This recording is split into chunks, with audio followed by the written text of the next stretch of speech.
అధిక బరువుతో బాధపడుతున్నారా? వెనిలాస్ వెయిట్ లాస్ డైట్ ప్లాన్ తో ఇంటి దగ్గర నుంచి హెల్దీగా బరువు తగ్గండి. హలో హర్ష సాయి గారు. హాయ్ అండి. సో నేను కొన్ని క్వశ్చన్స్ అడుగుతా. అంటే ఇవన్నీ జనాల్లో కొన్ని క్వశ్చన్స్ ఆల్రెడీ స్టార్ట్ అయిపోయాయి. ఓకే. చాలా కమెంట్స్ లో కూడా నేను చదివాను. సో మరి జనాల యొక్క కమెంట్స్, వాళ్ళ యొక్క క్వశ్చన్స్ అన్ని మీకు స్ట్రైట్ వేలో అడుగుతా. మీరు జెన్యూన్ గా ఆన్సర్ చెప్తారా? జెన్యూన్ గా ఆన్సర్ చెప్తా. First question please. Harsha Sai betting apps ని ప్రమోట్ చేయడం అనేది అది చాలా పెద్ద ఆరోపణగా ఇప్పుడు అంతా వినపడుతుంది. అది ఎంతవరకు కరెక్ట్ అంటారు? అది మీరు చేయడం కరెక్టేనా? నేను మిమ్మల్ని ఒక క్వశ్చన్ అడుగుతాను అనుకోండి. ఏంటంటే బేసిక్గా మీరు టిక్ టాక్ అన్న యాప్ని వాడారా? ఎస్. మీకు ఇష్టమేనా అది? ఓకే. ఆ బ్యాన్ అయిన టిక్ టాక్ని ఇప్పుడు వాడలేకపోతున్నాం. కానీ భారతదేశంలో నలుమూలల యువత ఎందుకు బెట్టింగ్ని ఆడగలుగుతుంది? ఏ బెట్టింగ్ అన్నది ఇల్లీగల్ కదా. ఇక్కడే ఒక కిటుకు ఉంది. ఏ సమస్యకైనా సమాధానం దాని మూల కారణం ఏంటి అన్నది కనిపెట్టడంలో ఉంది. ఇప్పుడు బెట్టింగ్ అన్న సమస్యని అరికట్టాలంటే ఏం చేయాలి తెలుసా? భారతదేశంలో ఆ బెట్టింగ్ యాప్లు ఓపెన్ అవ్వకంట దాన్ని తీవ్రంగా బ్యాన్ చేయాలి. ఎందుకంటే మీకు ఇంకొక సింపుల్ ఎనాలజీ చెప్తా. ఇప్పుడు ఒకరు ప్రమోట్ చేశారు, ఆయన ప్రమోషన్ ఆపారు అనుకోండి, ఇంకొకరు చేస్తారు.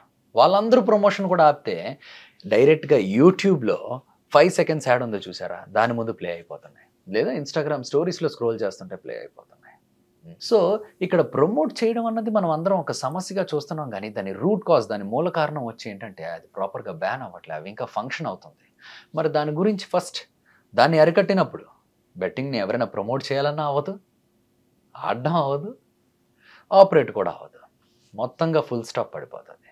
కానీ ఇప్పుడు క్వశ్చన్ ఏంటంటే టిక్ టాక్ లాంటి యాప్స్ బ్యాన్ అయిపోయి ఎవరు వాడడం అవ్వట్లే, కానీ ఇంకా స్టిల్ ఈ బెట్టింగ్ని ఎందుకు వాడడం అవుతుంది అన్నది. దీనికి ఏమైనా మీ దగ్గర సమాధానం ఉందా? అంటే కొన్ని పర్మిషన్స్, లైసెన్స్ ఉన్న వాటిని ఉంచుతున్నారు, కొన్ని వాటిని బ్యాన్ చేస్తున్నారు. వీళ్ళు ఏం చేస్తున్నారంటే సిస్టంలో ఉన్న లూప్స్ని వాడి ఆపరేట్ చేస్తున్నారు. వీళ్ళు ఎవరు చేసినా చేయకపోయినా అది ఫంక్షనల్ అయ్యేలా చేస్తున్నారు. మీకు ఒక చిన్న ఎగ్జాంపుల్ చెప్తాను. నేను చేసినవి ఇంటర్నెట్లో మీరు చూసిన సెలబ్రిటీలు అందరితో పోల్చుకుంటే నేను చేసినవి చాలా తక్కువ, చాలా చాలా తక్కువ. నా దగ్గరికి ఎన్నో బ్రాండ్స్ వస్తూ ఉంటాయి హర్ష సాయితో ఇది చేయాలని. అయితే బ్యానడ్ ఆప్స్ లిస్ట్లో ఉన్నవి మేము ఏవి చేయం. అందులో లేకపోతే అది కూడా ఇండైరెక్ట్గా ప్రమోట్ చేస్తాం, డైరెక్ట్గా ఎప్పుడు చేయం. మీ ఆసక్తి బట్టి మాత్రమే. జాగ్రత్త అన్నది ముఖ్యం, బాధ్యత అన్నది ముఖ్యం, ఇలాంటి వార్నింగ్లు ఇస్తూనే చేస్తాం. సో ఇప్పుడు మేము చేయలేదు అనుకుందాం, ఏమవుతుందో తెలుసా? ఆ బడ్జెట్ మాకు ఏదైతే ఉందో కేటాయించే బడ్జెట్ వేరే 10 మంది క్రియేటర్స్కి డిస్ట్రిబ్యూట్ అవుతుంది.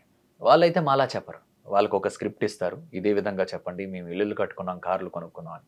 ఇంకొంతమంది ఇర్రెస్పాన్సిబుల్గా ఏదో టెలిగ్రామ్ లింకుల్ని క్రియేట్ చేసి అందరినీ అక్కడికి రప్పించి బలవంతంగా ఆడిస్తున్నారట. అంటే టెలిగ్రామ్ ఇంకొంతమంది ఏంచి వాళ్ళ డబ్బుల్ని తీసుకొని గాల్లో ఇసురు ఏవో స్టంట్లు చేసి ఇలా ఆడితేనే వస్తున్నాయి అన్నట్టు అంటున్నారంట.